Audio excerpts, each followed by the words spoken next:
Hello, everybody. It's not super late right now. It's about to be 8 o'clock. But I have been out all day. I was filming for a good chunk of the day, and I've just been out enjoying the weather. It wasn't too hot, not too cold, but it was sunny, so it was a great day to film outside, and I did a lot of driving.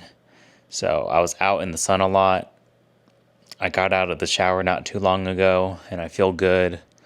But I also feel tired. Like, I could honestly just pass out right now. So that's why I'm kind of doing this in bed. Well, I do a lot of these. The last couple of episodes, podcasts I've done it in the bed. Just because it feels comfortable. But for today, I am going to be talking about the YouTubers that give me the biggest, or I should say, YouTubers that give me the most inspiration. Now, this is different from my favorite YouTubers. I did do a video on my favorite YouTubers. If you haven't seen that, go check it out. This is the YouTubers that give me the most inspiration to make the content that I do. Now, I will say some of my favorite YouTubers are also creators that give me inspiration. Okay. So I have these people broken down by category, and the categories that I have are basically the kind of content that I do. So if you follow my channel, as you may know, I do a variety of content. So this is everything from like vlogging, lifestyle, day in the life content. I do a lot of food content, whether that's like an eating, mukbang, food reviews. I love doing those. I obviously have my podcast, like what I'm doing right now. And another category that I have here is gaming, because I do streaming as well. And when I stream, I'm usually playing a game. I'm going to start with the vlogging / lifestyle content. Now, me personally, this is the content that I personally enjoy the most. I would like to do more of this kind of content. However, just based on my analytics, it doesn't perform that well. If I got more views on my like day in the life videos, then honestly, I would probably do a lot more of them, but they don't really perform that well. So I don't do it as often. But for this category, I have 4 people that give me a ton of inspiration. The first one I have here is Jaquan Shuford.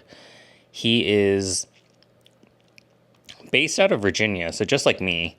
And when I'm on YouTube, I search like day in the life, like living in Virginia, because I want to see like who else lives in Virginia. And he was one of the first people that showed up. And I remember watching one of his videos, and after that, I kind of just binge watched his entire channel. And I was like, yeah, like this, I really like this guy. What I really like with his content is he's always promoting people to just do it, basically, just document your life. And he has a good combination of, like spreading his message that he wants to convey, mixed with like B-roll, mixed with like his commentary and storytelling. And he just does it so well. And he's really great when it comes to like filming in public. That's something that I would love to do more of, but I get so afraid, but he does it so easily. So I definitely get a lot of inspiration from him. The next one on here is Elliot Choi. Now, I've been, following him since his like college days. Like, I remember like the first video I saw of his was like the day in the life at Vanderbilt University. That was like one of his like big videos that kind of like got him started. And I feel like he was the one who kind of started like the whole like college vlogging because I don't remember watching anything else like similar to that at the time. Like I think he was honestly the first one that started it. So watching him from his college days and then he's, now in New York, and his editing, the quality is just top notch. He knows how to, he's really good when it comes to his editing and quality. I will say though, he's definitely not as consistent. And this is not to like throw shade at him, because I still, I love his content. The difference between him and like the first guy I mentioned, Jaquan Shuford, Elliot Choi's content, I can't really relate to him, because he's this guy who lives in New York and he lives in this very nice apartment. Whenever he posts a video, it's like he's always like buying coffee and like going out to eat. Like he never cooks, and like he's always taking like a long vacation to Asia. Like the average person doesn't have it like that, a lot of people can't really relate to like living in some fancy New York apartment and like just spending tons of money. I mean, obviously, I don't know if he actually does that, but like that's just what he portrays, like in his like, especially in his recent content. So even though I can't relate to his content nowadays, I still watch it. It's still enjoyable. I still love his stuff, and I still get inspiration from him. The third one on the vlogging lifestyle content is Kid Behind a Camera, aka Michael Green, aka the son of my personal favorite YouTube channel, Angry Grandpa. Now, Michael, Kid Behind a Camera, back then, like in the Angry Grandpa, like in their prime, like 2013 to 2016, I would say, Michael was vlogging every single day, and I used to watch every single one. It was just, it was all like very basic stuff. Like it's not like they were doing anything crazy, but like the way Michael talks, like he's a very like well-spoken person, and just watching him do his daily stuff like going grocery shopping, like going out to eat, hanging out with his dad. Like it was just like basic things, but he did it so well, and it was just so entertaining.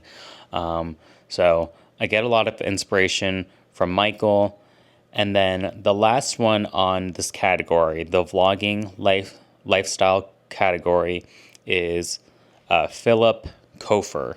Honestly, I don't think he's made anything new recently. I don't know if he's still making content, but his content is just super relaxing and like almost like therapeutic to watch. His content, it doesn't have a ton of like, obviously there's editing, but sometimes it's very quiet. Like he doesn't talk a lot, but it's just very raw, like as someone who lives alone, like Philip Kofer, the way he films himself, it's just really, really good. I'm going to mention him later. But yes, I do get a lot of inspiration from Philip Kofer. Okay, so the next category that I have here is food, and I have this broken down to 3 different categories. The first one is food reviews. For this one, I have Jakeka Akake. I feel like I discovered his channel like this year. His videos are simple and straightforward, He has some food, he eats it, and he rates it. Like, obviously, like that sounds like pretty self-explanatory, but he does it very well. I get inspiration from him. The next one I have is just like general eating content, like eating mukbangs. I have Tony Yeoman. He is personally probably one of my favorite YouTubers at the moment. I also recently discovered his channel. This guy has like AI intros. He has like the same he says like the same like catchphrases, like the same lines in every video, but it's just so funny. Like this guy is just funny without even trying. I know currently he's like on like a weight loss journey, so he's been eating like a bit healthier foods. in the past couple months. So, I totally respect that. And I love his content. The next category within food is like, it's basically a mix of eating, mukbangs, food reviews, but also like lifestyle content. So think about all of those categories mixed into one. And I have two people here that I want to talk about. The first one is Peaks 100. I've been watching this guy for years. He is also in the DMV area, DC, Maryland, Virginia. I think he's in Maryland. It's just cool because like he does food reviews and he's gone to like restaurants that are like in my area. And I'm like, oh wait, like I've been to that place he's been to. So again, similar to like Jaquan Shuford, like seeing someone like in my area like make it big, like I find that super inspiring. And then the next one in this similar category is Money Sign Eric. He's based out of New York City, but yeah, I mean, he does a great job of blending the lifestyle content with the food content. He's great at it as well. Okay, so the next category I have here is gaming. Now, I stream on YouTube, and currently I've been playing Pokemon Leaf Green. I watch a lot of gaming channels. I would say I watched more of it back then. But the one channel that I've always like continued to watch and rewatch is Chugga Conroy. I love this guy. I've been watching his stuff for so long now. He does a lot of Pokemon playthroughs, a lot of Nintendo content, but his Pokemon stuff is just so fun and entertaining to watch. So, watching him inspired me to, do it myself. And then the last category is the podcast category. Now, for these videos, for my podcasts, I like to talk about a variety of topics. It's anything ranging from mental health to just talking about my everyday life. Sometimes I try to be more like motivational in these podcasts and just like storytelling and just sharing my life, So again, I'm going to shout out Philip Kofer. He does some content where he kind of just opens up about his life. There's one video he did where like he talked about like why he's like a vegan or something like that. And, he does like other videos, other topics, and, it inspired me to, do this as well. And then the last one that I want to talk about, who it's kind of a controversial person. I mean, it is a controversial opinion in person, but EDP 445. Now, I was a very big fan of his channel. For those of you who don't know who this is, he was like a YouTuber, very fat. He was like a very big fan of like the Philadelphia Eagles, and he made like a lot of like videos about football, but he made content. He did all types of stuff. He like, just ranting, talking about his life, sharing stories, food content. But then like in 2021, he got exposed for being a pedophile because he was trying to talk to a 13-year-old, or he was talking to what he believed to be a 13-year-old. So once I found out about that, I don't support his channel anymore. I don't think he even makes content on YouTube. I think he's like banned, but I gotta give him credit. He is a funny guy. I used to just die of laughter watching his videos, but he has a lot of videos where he kind of just like opens up and just talks about his life, what he's feeling, what he's going through. Like he would talk about his like relationship with his mom, his dad, and just talking about things that he's struggling with in life. And again, I can't support him because he is a pedophile, but I gotta give him credit. Like hearing his story inspired me to kind of do something similar. So yeah, that is my list of YouTubers that inspire me to make videos.